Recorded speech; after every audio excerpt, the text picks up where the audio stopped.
بسم اللہ الرحمن الرحیم۔ السلام علیکم۔ حضرت ابو ذر غفاری رضی اللہ تعالیٰ عنہ کے قبول اسلام کا واقعہ۔ حضرت ابو ذر غفاری رضی اللہ تعالیٰ عنہ مشہور صحابی ہیں جو بعد میں بڑے زاہدوں اور بڑے علماء میں سے ہوئے۔ حضرت علی کرم اللہ وجہ کا ارشاد ہے کہ ابو ذر رضی اللہ تعالیٰ عنہ ایسے علم کو حاصل کیے ہوئے ہیں جس سے لوگ عاجز ہیں، مگر انہوں نے اس کو محفوظ کر رکھا ہے۔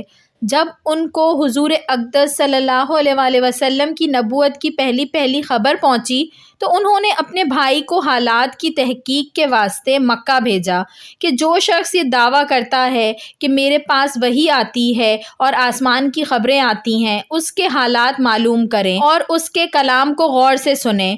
وہ مکہ مکرمہ آئے اور حالات معلوم کرنے کے بعد اپنے بھائی سے جا کر کہا، میں نے ان کو اچھی عادتوں اور عمدہ اخلاق کا حکم کرتے دیکھا اور ایک ایسا کلام سنا جو نہ شعر ہے نہ کاہنوں کا کلام ہے۔ ابو ذر رضی اللہ تعالیٰ عنہ کی اس مجمل بات سے تسلی نہ ہوئی تو خود سامان سفر باندھا اور مکہ پہنچے اور سیدھا مسجد حرام میں گئے۔ حضور صلی اللہ علیہ وآلہ وسلم کو پہچانتے نہیں تھے اور کسی سے پوچھنا مصلحت کے خلاف سمجھا۔ شام تک اسی حال میں رہے۔ شام کو حضرت علی کرم اللہ وجہ نے دیکھا کہ ایک پردیسی مسافر ہے۔ مسافروں کی، غریبوں کی، پردیسیوں کی خبر گیری، ان کی ضرورتوں کا پورا کرنا ان حضرات کی گھٹی میں پڑا ہوا تھا، اس لیے ان کو اپنے گھر لے آئے، میزبانی فرمائی، لیکن اس کے پوچھنے کی کچھ ضرورت نہ پوچھی کہ کون ہو، کیوں آئے ہو۔ مسافر نے بھی کچھ ظاہر نہ کیا۔ صبح کو پھر مسجد آ گئے اور دن بھر اسی حال میں گزرا کہ خود پتہ نہ چلا اور دریافت کسی سے نہ کیا۔ غالباً اس کی وجہ یہ ہوگی کہ حضور صلی اللہ علیہ وآلہ وسلم کے ساتھ دشمنی کے قصے بہت مشہور تھے۔ آپ کو اور آپ کے ملنے والوں کو ہر طرح کی تکلیفیں دی جاتی تھیں۔ ان کو خیال ہوا کہ صحیح حال معلوم نہیں ہوگا اور بدگمانی کی وجہ سے مفت کی تکلیف علیحدہ رہی۔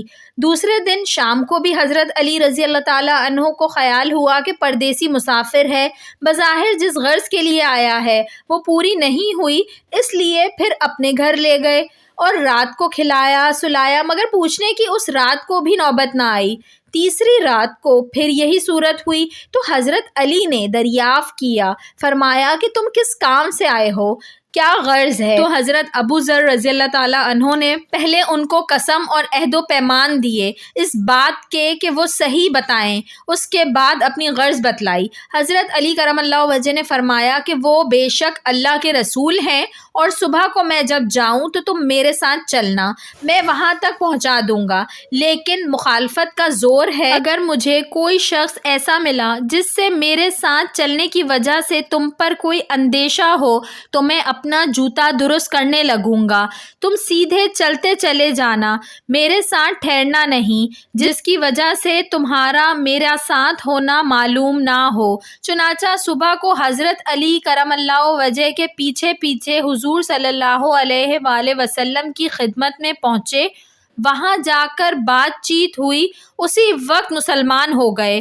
حضور اقدس صلی اللہ علیہ وآلہ وسلم نے ان کی تکلیف کے خیال سے فرمایا کہ اپنے اسلام کو ابھی ظاہر نہ کرنا، چپکے سے اپنی قوم میں چلے جاؤ، جب ہمارا غلبہ ہو جائے اس وقت چلے آنا۔ انہوں نے عرض کیا کہ یا رسول اللہ صلی اللہ علیہ وآلہ وسلم، اس ذات کی قسم جس کے قبضے میں میری جان ہے کہ اس کلمہ توحید کو ان بے ایمانوں کے بیچ چلا کے پڑھوں گا۔ چنانچہ اسی وقت مسجد حرام میں تشریف لے گئے اور بلند آواز سے اشہد ان لا الہ الا اللہ و اشہد ان محمد رسول اللہ پڑھا۔ پھر کیا تھا، چاروں طرف سے لوگ اٹھے اور اس قدر مارا کہ زخمی کر دیا، مرنے کے قریب ہو گئے۔ حضور صلی اللہ علیہ وآلہ وسلم کے چچا حضرت عباس جو اس وقت تک مسلمان بھی نہیں ہوئے تھے، ان کے اوپر بچانے کے لیے لیٹ گئے اور لوگوں سے کہا کہ کیا ظلم کرتے ہو، یہ شخص قبیلہ غفار کا ہے اور یہ قبیلہ ملک شام کے راستے میں پڑتا ہے، تمہاری تجارت وغیرہ سب ملک شام کے ساتھ ہے، اگر یہ مر گیا تو شام کا آنا جانا بند ہو جائے گا۔ اس پر ان لوگوں کو بھی خیال ہوا کہ ملک شام سے ساری ضرورتیں پوری ہوتی ہیں، وہاں کا راستہ بند ہو جانا مصیبت ہے، اس لیے ان کو چھوڑ دیا۔ دوسرے دن پھر اسی طرح انہوں نے جا کر پھر بآواز بلند کلمہ پڑھا، اور لوگ اس کلمے کے سننے کی تاب نہ لا سکتے تھے، اسی لیے ان پر ٹوٹ پڑے۔ دوسرے دن بھی حضرت عباس نے اسی طرح ان کو سمجھا کر ہٹایا کہ تمہاری تجارت کا راستہ بند ہو جائے گا۔ یہی ایک چیز تھی کہ جس کی وجہ سے ہر قسم کی ترقی، دینی اور دنیاوی، صحابہ کرام رضی اللہ تعالیٰ عنہ اجمعین کے قدم چوم رہی تھی، اور ہر میدان ان کے قبضے میں تھا۔ جو شخص بھی ایک مرتبہ کلمہ شہادت پڑھ کر اسلام کے جھنڈے کے نیچے آتا تھا، بڑی سے بڑی قوت بھی اس کو روک نہ سکتی تھی، اور نہ بڑے سے بڑا ظلم اس کو دین کی اشاعت سے بنا سکتا تھا۔